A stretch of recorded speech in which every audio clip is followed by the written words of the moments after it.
নমস্কার বন্ধুরা, ডুলিস ফ্যামিলির চ্যানেলে আরও একটি ব্লগে তোমাদের সবাইকে স্বাগত। তো আশা করছি সবাই ভালো আছো। তো আজকের ব্লগটা আমি সকাল 6টা থেকেই শুরু করলাম। টাইটেল আর থাম্বনেল থেকে তো তোমরা বুঝতেই পেরেছো আজকের ব্লগটা কী নিয়ে হতে চলেছে। তো তোমরা ব্লগটা শেষ অবধি দেখো, আশা করি ভালো লাগবে। আর একদিন যা রোদ দিচ্ছে, সকালে উঠেই দরজা খুলেই দেখছে একদম সূর্যি মামা একদম পুরো হেসে রয়েছে। এত গরম, মানে সত্যি একদম ভালো লাগছে না এখন আর। আমাদের বড় ঘরের সামনে ছোট্ট একটা ঘর, তার ছোট্ট একটা বারান্দায় ওর গাড়িটা রাখা থাকে। তো গেট আর কি খোলার সময় খুবই অসুবিধা হয়, তার জন্য রোজ দিন আমি গাড়িটাকে সরিয়ে তারপর কিন্তু ঝাড় দিই। তোমরা হয়তো অনেকবার আমার ব্লগে এই জিনিসটা খেয়াল করেছো, তবে তোমরা জানো না আসলে ব্যাপারটা কী, যে প্রত্যেক দিন আমাকেই গাড়িটা সরাতে লাগে। যেহেতু ঝাড়টা আমিই দিই, ওই জন্য আর কি। আর ও তখনও অবধি আর কি ঘুম থেকে ওঠে না, তাই জন্য কিন্তু প্রত্যেক দিন গাড়িটা আমি সরাই। তো আজকে অবশ্যই তোমাদের মনে আর কি কৌতূহল বা কোয়েশ্চেন যাই বলো না কেন, আশা করি ক্লিয়ার হয়ে গেল। তারপর দাঁত ব্রাশ করে চলে আসলাম একদম রান্নাঘরে মেঝেতে রাখা ছিল কালকের এই যে খাওয়া দাওয়া, রাত্রে খাওয়া দাওয়ার কিছু আর কি একটু বাসন, তো সেগুলোকে বাইরে বের করছি। আর আজকে ভাবছি যে আজকে যখন ধোয়া ধুই বা মোছার কোনো কাজ নেই, ভাবছি আজকে রান্নাঘরে এই বাসন রাখার ঝুড়িটা ধুবো। কারণ এটা কদিন থেকেই শুধু মানে এনে রাখি, আর মানে নিচে যে বাসনগুলো থেকে যায় সেগুলোতে কিন্তু জল জমে আর একটু কেমন একটু হয়ে যায়। তাই আজকে সবগুলো বাসন বের করে ঝুড়িটাকে ভালো করে আর কি পরিষ্কার করব। তো ঝুড়ি থেকে সবগুলো বাসন নামিয়ে রেখে ঝুড়িটা কিন্তু কলের পাড়ে নিয়ে গেছি ভালো করে ধুতে। আর এই জায়গাটা ভালো করে মুছে রাখছি, কারণ ঝুড়িটা ধুয়ে এনে এখানে রাখবো, তারপর কলের পাড়ে বাকি এঁটো বাসনগুলো মেজে তারপর কিন্তু ঝুড়িতে রাখবো। যেহেতু আর কি অল্প জায়গা, এভাবে রাখতে লাগে। আর রান্নাঘরের মানে অনেক কিছুই এখনও কেনাকাটার বাকি আছে আমার।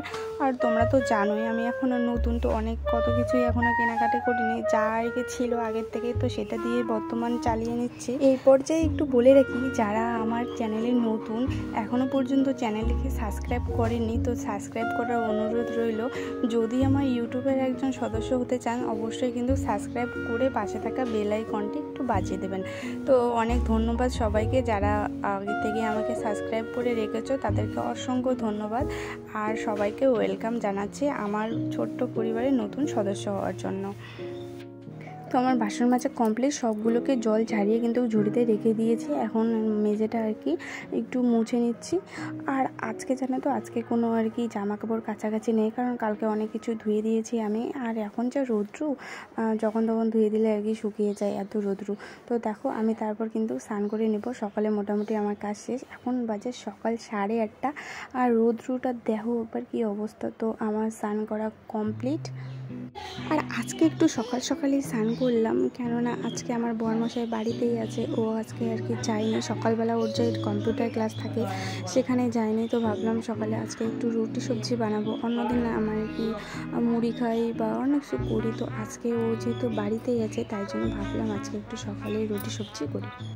আর আজকে স্নান করে পুরো একদম রান্নাঘরে চলে এসেছি। আর আজকে পুজোর ঘরের দায়িত্ব আমার শাশুড়ি মায়ের, তো এই জন্যই। আর এমনি বেশি দিন আমি পুজো করি, তো আজকে যেহেতু সকাল আর কি রুটি সবজিটা করছি, তো এদিকে লেট হয়ে যাবে, এই জন্য আর কি আজকে পুজোটা মাই করবে।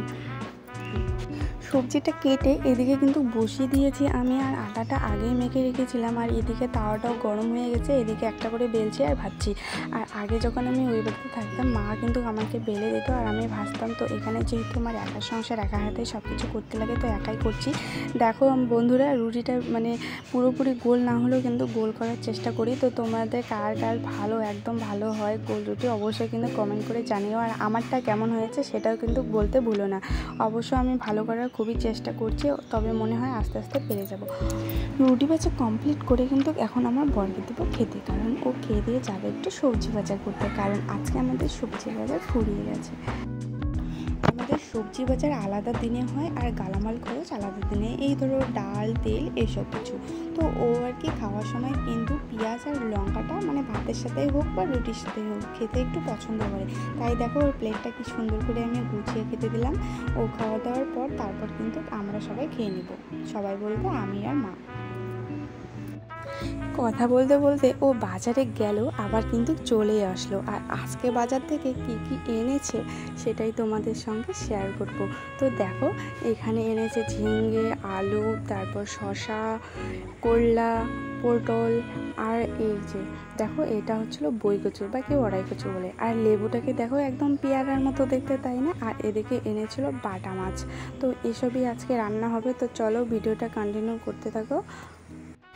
এখন বাজে সকাল 11টা। আমাদের সকালে সবার খাওয়া দাওয়া কমপ্লিট। আর আমি সবজি আর কি কেটেও রেখেছি, দুপুর 1টার সময় রান্না বসাবো। কারণ আগের থেকে রান্না করলে কি হয়, যেহেতু এখন এত গরম, তাই আর কি মানে টক হয়ে যায়। এই জন্য আমি 1টার দিকে আর কি দুপুরে রান্নাটা বসাই। আর এগুলোই আর কি রাত্রে চলে, এই জন্যই। আর এই টাইমটা মানে এই ধরো 11টার থেকে 12টা, এই 1 ঘন্টা কিন্তু আমি একটু আর কি মোবাইল দেখি, ফেসবুকে ভিডিও বানাই, মানে এইসব কিছু। এই দেখো আকাশটা কি সুন্দর দেখতে কি সুন্দর হলে কি হবে, এত গরম আর এত রৌদ্র, কি আর বলবো। পেয়ারা গাছটা দেখো একবার, কি সুন্দর পেয়ারাগুলো দেখাচ্ছে। তাই ওকে বললাম একটু পেয়ারা পেরে দিতে। আর যেহেতু গাছের গোড়াটা ওই দিক দিয়ে, মানে ওদের বাড়ি ওদিকে, তোমাদেরকে তো আগেই আমি বলেইছি আমাদের পেয়ারা গাছ নেই, এটা ওদের। তো ওদিক থেকে পাড়ছে, আর এদিকে 1টা 2টো করে পড়ছে। আর আমি কিন্তু মানে কুড়িয়ে ঝুড়িতে রাখছিলাম। তারপর দেখো ওদিক থেকে নিয়ে আসলো পেয়ারা, কতগুলো পেয়ারা, আর কি সুন্দর দেখতে। কার কার পেয়ারা খেতে পছন্দ করো অবশ্যই কিন্তু কমেন্টে জানিও। তো চলো, অনেক তো পেয়ারা খাওয়া হলো। এখন বাজে দুপুর 1টা। এখন আমি বসাবো রান্না। দেখো এখানে সব সবজি কেটে রেখেছি। আর সবজি কাটতে কাটতে কিন্তু আমি আর কি ভাতের হাঁড়িটা বসিয়েও দিয়েছি। কারণ ভাতের হাঁড়ি হতে হতে এদিকে কিন্তু আমার সবজি কাটা হয়ে যায়, যেহেতু একাই আমি সব কিছু করি। তো এই দেখো রান্নাও কিন্তু কমপ্লিট হয়ে গেল। আর রান্না কি আর দেখাবো বলো তো বন্ধুরা, কারণ ক্যামেরা ধরারও কেউ নেই, আর আমার স্ট্যান্ডও নেই, তাই আর দেখালাম না। আর খুব সহজ সিম্পল রান্না এসব। এখানে করেছি ঝিঙে আলুর একটু চচ্চড়ি, কচু মাছ দিয়ে ডাল, আর এখানে পটল ভাজা, মাছ ভাজা, সাথে ছিল স্যালাড। এসবই ছিল আজকে আমাদের দুপুরের মেনু। এখানের মধ্যে তোমরা কোন জিনিসটা বেশি খেতে পছন্দ করো সেটা একটু কমেন্টে জানিও। আর আমার শাশুড়ি যেহেতু টাইম টু টাইম ওষুধ খায়, তাই ওনাকে আগে খেতে দিয়েছি। এখন আমার বরকে খেতে দেবো, তারপর কিন্তু আর কি আমি খেয়ে দেবো। মানে আমরা দুজন একসাথেই খাই। আর এই দুদিন থেকে ও মেঝেতেই খেতে পড়ছে, কারণ এত গরম, ওর মেঝেতে খেলে একটা আলাদা নাকি তৃপ্তি হয়। তো যাই হোক, খাওয়া দাওয়া কমপ্লিট, এখন যাবে ওর কাজে, তাই এখানে ওর কিছু জিনিসপত্র গুছিয়ে দিচ্ছি।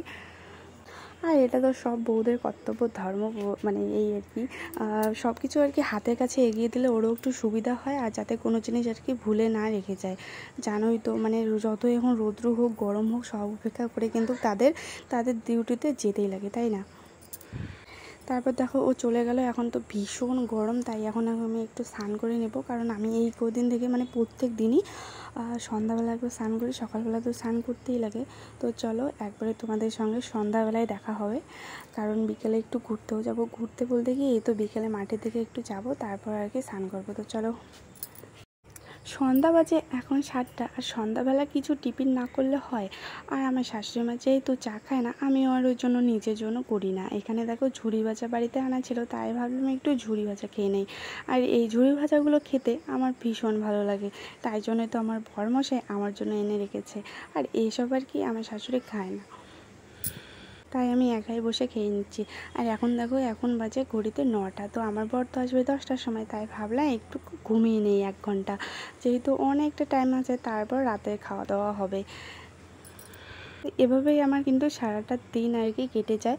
তারপর দেখো সন্ধ্যাবেলায় আমি খাবো আজকে রুটি, আর ওরা খাবে ভাত। তো ওদেরকে এখানে খেতে দিয়েছি দুজনকে, মা আর ছেলেকে, তারপর আমি খাবো। তো এই ছিল আজকে আমাদের সারাদিনের ভিডিও। কেমন লাগলো তোমাদের আজকের ব্লগটি অবশ্যই কিন্তু কমেন্টে জানাতে ভুলবেন না। সবাই সুস্থ থাকবেন, ভালো থাকবেন, সাবধানে থাকবেন।